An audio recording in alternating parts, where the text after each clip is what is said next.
Talofal nei foi tu la Samoan Freile lona 5 o Desema. Ai o whaapoponga o tala lau le tio Polynesia. O tupe u malawa e maua i le Papa Q a whanau tala vau leo lo whaia nei i te whaala. O le ofisa o leo ia pia. O le avantu e whasoasoani ai i le atali i tala vau o tau fia pe i le whale mai mto tua i te minei.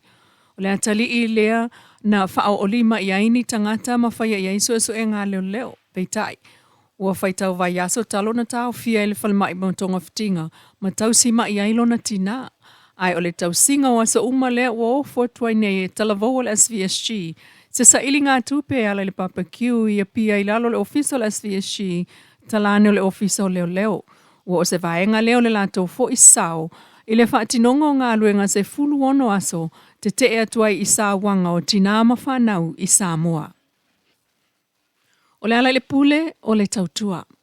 O le tautua le ala fionga muli anga tele Brian Lima o whaapaleina ai nei. I le sua whamatai tuli au pupu. O le ainga o lona tama i le fionga o le tongo i vai maunga. Pa mōli mawina ai le usu whaaloalo le fionga ai o ainga mga whai le tai au le so. Ina ua whaafo tutupu le fionga tuli au pupu Brian Lima. Ai o si mail whaafonga i sa vaenga o le whaatai muanga o le sauninga i le tau mawhaina o le ipu o le nofo. Ua sila saanga lupe o le kaya. Le malia koai. Le malia koai. Le malia koai kulangi. Kau au aku masio ava. Ka te kaya i le bawasa.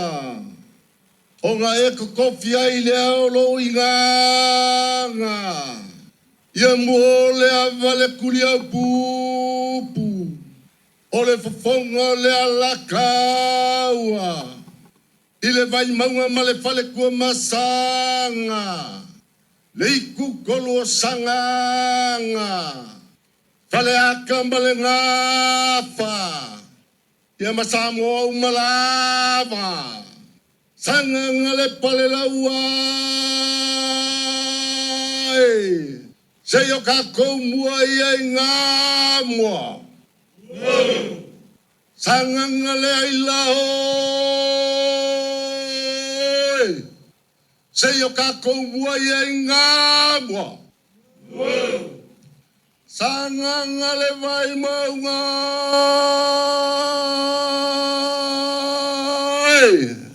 Se yo kako mua ia i ngā mua. Le aso le nei, ua tō le whare tautai. Ina ua tau nuu le wha moe sa ili le atua. Le awa tātou tā si le whae le nei tai ao, i le malai la rotea. O le malai o le whautunga tangi tō mua. Whai tau i ai le tū mālo o Samoa hātua. Lau e whionga e le whawhonga le ala tau. Lau whionga tō le au pupu. Ma malu mai le usai. O le te ali, o le matua.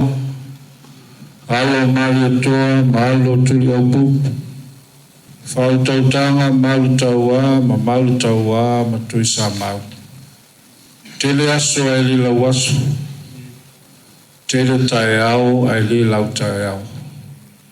Au o mapue ma mawalunga le nei aso. I le tō usu whaalo alo. Ai whawhitai ua whaitau le nei whaatau wā. I la o tō sila sila. Mai tau a, o le awhio anga turi au pupu. Malai lalo tia nei, e le so ona whati ai se ngalu, e le so ona olu fo i se manu le wao maoa, e le so ona whaangota, sa ngole iai se tautai aso whapenei, au le aso whawhetai tele, o le launga le nei aso. Lo ai ngai, whawhetai o tō mai o tō whaaloalo. Whawhetai ni matua ia tu whaiona. Pa ia le tātou ainga. I tō whaaloalo mai I re nei whatau wā. E le whangaloina. Se o ta maa o turi au pupu. Whai langi le wholaunga. Mai maa ue pe ana iai le nei tai au. Ai ui lea, o lau awa lea turi au pupu. Manuia le nei asu. Sa awai atu fo iai le sunga le laulia le maali e toa le watea plata I vau fosi Schmidt. O le pale mia o Samoa e pāti patia le whaafo tutupo le fionga le turi au pupu. Ma watu fo ilana wha amanuia le nofo. Ke lea upu I mangu, ai le langu e le lilo e le lava. Wa angale ila ufio e le kaufa mwe le so. Ka ko fusila I o le whau malo. Ka ko kepa pe I ula, makango I ula, e auangi I fukifukia mangu ula. Lea upopo mkuri au popo mo o ngā whaalupe o ngā umaki ngā. O le kako sa iri ngā malo mo le kumanga. Alo I o rufaiva mangaia. Ngol kasi le fa lawe malu wai le kungu pule malu ali in fai pule ole kalesia male malo ngangwia lo le Samoa alo yo ru fai va mangaia walka wa vengol ka ko mu male ku malo o mavaya ngafi ka ko kereko e fie mankua ia ka ko kua ai fa kai kuria hopu ama upopo ainga o mapor sa valinga mo le lumanga dei pese ainga e popea o ngusai loko kele a moi le ri sa valinga pa kai ka ko ku malo pa kai kere le fale vai maunga ka ko ke kingo koko so le ango I wa ka ulpa le so wa ma wa lunga le fio mai mal kala mai ao aisha o le lokeo malai wa umang ka kulanga e fai se 5 suia wa umang fa kulanga o ka ko makua pa wale a kausi le mamalu fai mamalu fai ba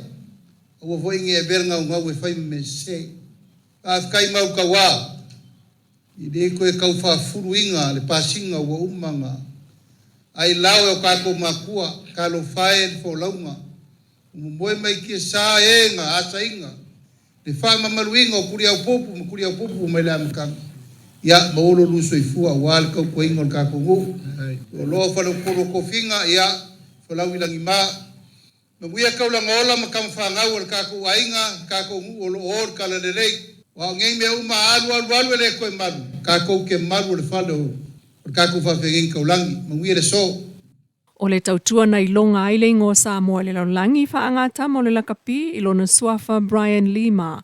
Ma o mai ei nei, o lo wha awa upea ile atina ino ta longa lo tātu tunuu le fionga tuli au pupu muli angatele Brian Palalima.